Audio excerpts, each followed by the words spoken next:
Bismillahirrahmanirrahim. Assalamualaikum warahmatullahi wabarakatuh. Di video kali ini saya akan mencoba untuk sharing aja sih sedikit tutorial tentang pembuatan aplikasi HTML atau PHP sederhana. Atau yang udah pernah udah pada tahu juga ya, mungkin tentang CRUD.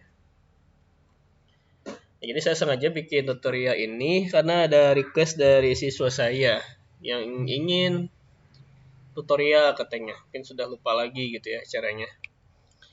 Oke, bahan-bahannya ada browser, saya menggunakan Google Chrome. Kemudian ada database. Di sini saya pakai MySQL yang dibantu dengan PHPMyAdmin. Kemudian ada text editor. Text editornya saya di sini pakai Sublime Text 3 gitu ya. Oke. Untuk membuat project baru, kita ke folder htdocs, yaitu ada di C, kemudian ke exam, ke htdocs. Nah, di sini ya. Jadi karena kita membuat program PHP itu harus dijalankan melalui atau harus disimpannya di htdocs biar nanti bisa dijalankan gitu ya. Oke, pertama untuk buat projectnya bisa bikin folder baru. Di sini saya kasih nama latihan. Kemudian di dalam folder latihan kita buat folder lagi CRUD basic. Di sini CRUD-nya basic banget gitu ya. Jadi saya kasih judul CRUD basic. Oke, kita ambil si CRUD basicnya atau kita buka kode editornya, open folder, latihan CRUD basic. Ya. Kemudian kita akan buat sebuah file baru yaitu bernama index.php. Caranya klik kanan, new file, lalu ketik index.php, lalu save. Oke. Nah, di file ini kita akan membuat tampilan tabel sederhana ya. Isinya yaitu data siswa. Nah, setelah kita membuat tampilan tabel sederhana, kita akan koneksikan ke database. Oke. Untuk pertama kita lakukan coding PHP HTML dulu. Caranya kalau di saya ketik HTML lalu tab. Nah, kan langsung terbuka tag HTML. Ada HTML, ada head, ada body dan tutup HTML-nya. Oke, kita kasih judul aja. CRUD basic. Oke, kalau misalnya kita jalankan aplikasi kita, hasilnya adalah ketik aja localhost, kemudian ketik latihan. Nah, masih kosong karena kita baru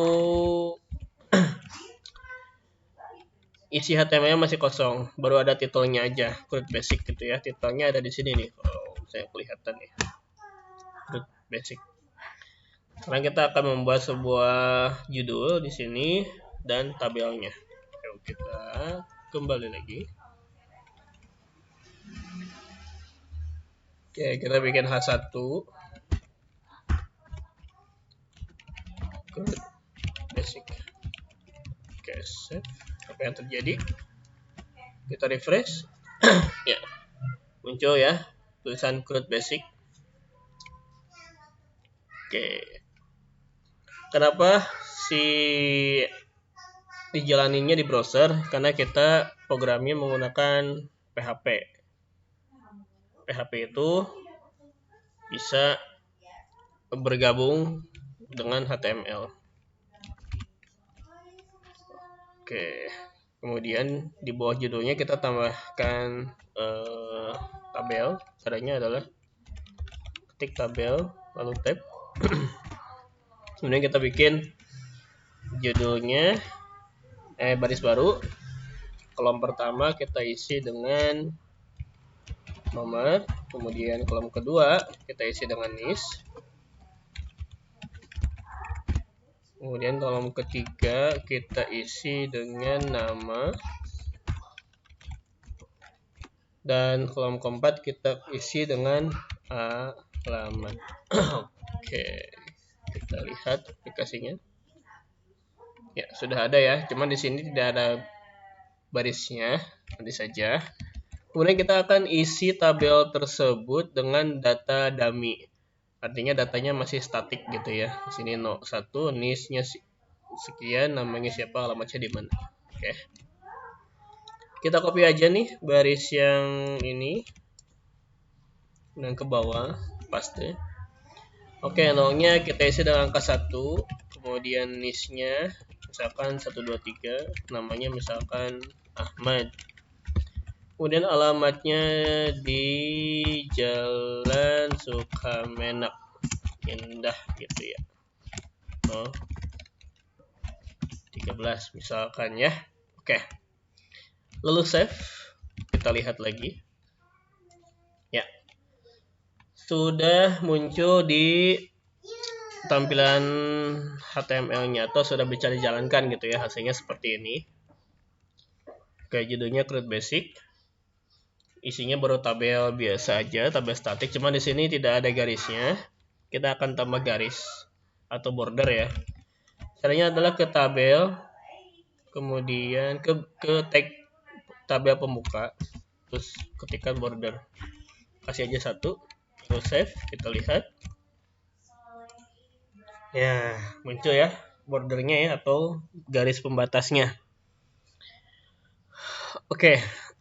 Nah, rencananya kita akan coba mengisi si tabel ini dengan data yang ada di database MySQL. Berarti kita ke database MySQL dulu.